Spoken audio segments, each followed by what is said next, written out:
साथियों नमस्कार। आज जिस हिंदी के महत्वपूर्ण टॉपिक के बारे में हम लोग बात करने वाले हैं वह है भक्ति काल, जिसे कहा जाता है हिंदी साहित्य का स्वर्ण युग। साथियों पिछले वीडियो में जो बात की थी वो वीर गाथा काल के बारे में, वीर गाथा काल की विशेषताएं और कौन कौन से प्रमुख कवि हैं, प्रमुख रचनाएं कौन कौन सी हैं, इन सब चीजों पर बात की थी। चूंकि आज बात करने वाले हैं भक्ति काल के बारे में, तो मैं बता दूं कि कोई भी युग जो है एकदम परिवर्तित नहीं होता कि एक दिन कोई भी सन आई और कोई समय आया तो युग बदल गया। दरअसल परिस्थितियां बदलती हैं। तो इसी तरह जो वीर गाथा काल रहा है उस परिस्थिति को इस तरह से युद्ध हो रहे थे लगातार, राष्ट्रीयता की भावना भी संकीर्ण थी, विदेशी आक्रमणकारी भी आ रहे थे, तो लोगों का हृदय परिवर्तन हुआ। जो विद्वान थे, जो कवि थे, जो भक्त कवि थे, जो सोच रहे थे कि एक धारा में बहे क्यों जा रहे हैं। और जब विदेशी आक्रमणकारी आए, उस समय हमने बताया भी था 11वीं शताब्दी के प्रारंभ में ही जो महमूद गजनवी के कई आक्रमण हुए, 12वीं शताब्दी के अंत में उत्तरार्ध में मोहम्मद गोरी के आक्रमण हुए और अन्य बहुत सारे आक्रमण हुए। तो यहाँ जो अतिशयुक्त वर्णन चल रहा था राजाओं की प्रशंसा का, आश्रयदाताओं की प्रशंसा का कवियों के द्वारा, तो कहीं न कहीं इस चीज पर आघात लगा, चोट पहुंचा। जिनकी हम बहुत प्रशंसा कर रहे हैं, बहुत तारीफ कर रहे हैं, जिनको हम बहुत उनका ऐसी कल्पना कर रहे हैं कि वो दैवी लोक से आए हुए लोग हैं, लेकिन वास्तव में वो विदेशी आक्रांताओं के सामने, आक्रमणकारियों के सामने पराजित हुए। और उसका कहीं न कहीं हर्जाना इन कवियों को भी, जो दरबारी कवि थे, उनको भुगतना पड़ा।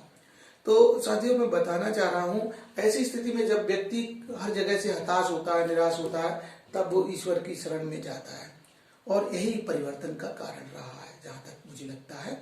तो 14वीं शताब्दी के प्रारंभ होते होते बहुत सारे कवि, जो वास्तव में कवि तो थे ही थे लेकिन वो भक्त थे, तो जो समीक्षक हैं, चाहे वो आचार्य रामचंद्र शुक्ल जी हों, आचार्य प्रसाद द्विवेदी जी हों, मिश्र बंधु हों, इन सब ने जो हिंदी साहित्य के इतिहास को विभाजित किया। ये जो 14वीं शताब्दी का समय था, 1300-1800 ईस्वी के बाद का समय, इसको उन्होंने भक्ति काल माना और इसमें भक्ति काल की भी दो प्रमुख शाखाएं विभाजित की। और वो शाखाएं हैं, एक तो निर्गुण और दूसरी सगुण। निर्गुण से आशय ये है कि ईश्वर का वह स्वरूप जो वास्तव में निराकार है, जिसने जन्म नहीं लिया, उसका कोई आकार नहीं है और वो एक ईश्वर है, वो परम ब्रह्म है, परम सत्ता है। और दूसरी जो विचारधारा थी वो थी सगुण भक्ति की। सगुण का मतलब होता है कि ईश्वर का आकार भी है। ईश्वर जब भी धर्म की हानि होती है तो वो पृथ्वी पर अवतरित होता है, तरह तरह की लीलाएं करता है, वो मानव के रूप में आता है। तो इस तरह से दो विचारधाराएं भक्ति काल की प्रमुख रूप से रही, एक तो निर्गुण और दूसरी सगुण। तो संक्षिप्त में यदि हम लोग बात करें तो निर्गुण विचारधारा जो है, इसके भी दो उप शाखाएं हैं जो विद्वानों ने मानी है, और एक है ज्ञान मार्गी शाखा और एक प्रेम मार्गी शाखा।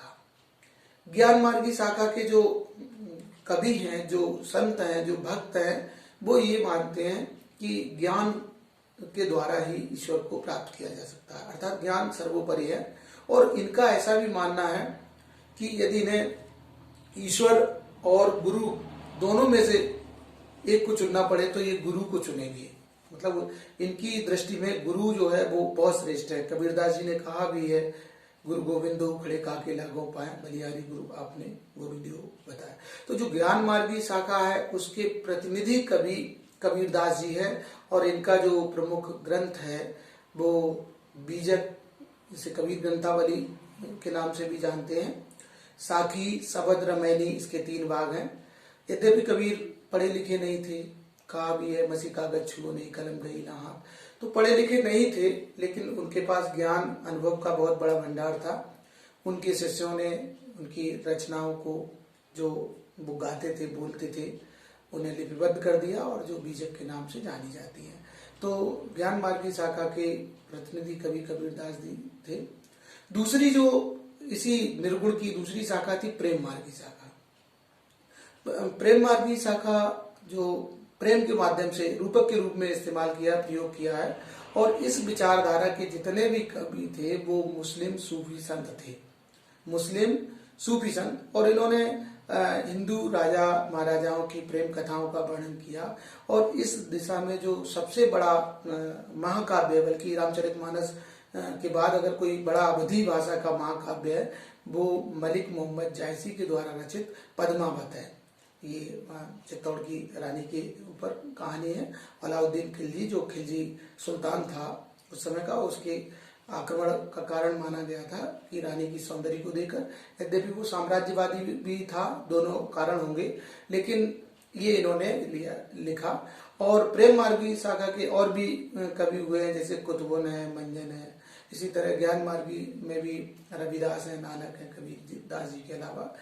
अब बात करें, यदि हम लोग निर्गुण की बात करें तो निर्गुण की दो विचारधाराएं थी, जिनके कवियों के बारे में भी हम लोगों ने बात की। अभी कबीरदास जी निर्गुण ज्ञान मार्गी के थे और प्रमुख, और प्रेम मार्गी के मलिक मोहम्मद जायसी जी। अब दूसरी तरफ जो सगुण भक्ति धारा थी हिंदी साहित्य की, इसके जो बहुत सारे कवि बहुत प्रसिद्धि हासिल की, बल्कि भारत के उत्तर भारत के करीब संपूर्ण उत्तर भारत में इनकी रचनाएं पहुंची थी।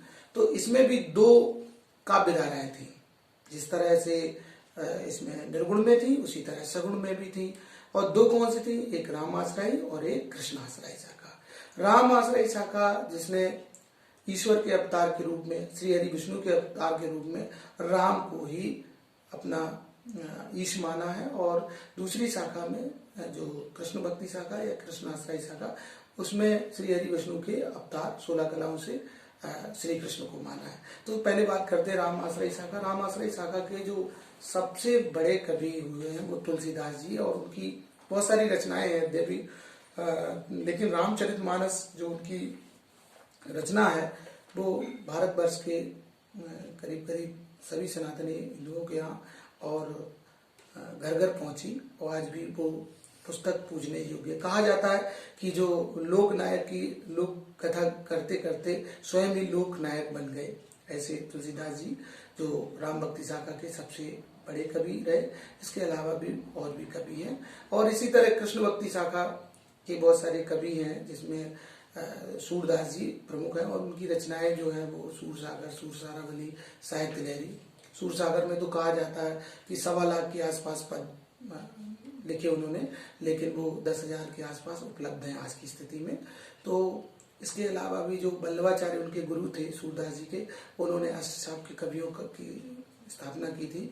तो उसमें बहुत सारे कवि थे, लेकिन प्रतिनिधि कवि सूरदास जी, और इधर राम भक्ति शाखा के प्रतिनिधि कवि तुलसीदास जी रहे। तो इस तरह से ये विचारधाराएं आई। और बहुत सारी बड़ी बड़ी रचनाएं तुलसीदास जी की, जो सगुण भक्ति शाखा के कवि जो रामाश्रयी शाखा के हैं तुलसीदास जी, उनकी रचनाएं तो बहुत सारी हैं। रामचरितमानस के अलावा विनय पत्रिका, जानकी मंगल, पार्वती मंगल, बरमय रामायण, रामलला, बहुत सारी रचनाएं। तो साथियों, ये थी संक्षिप्त जानकारी हिंदी साहित्य के इतिहास से ली गई, और वो भी भक्ति काल।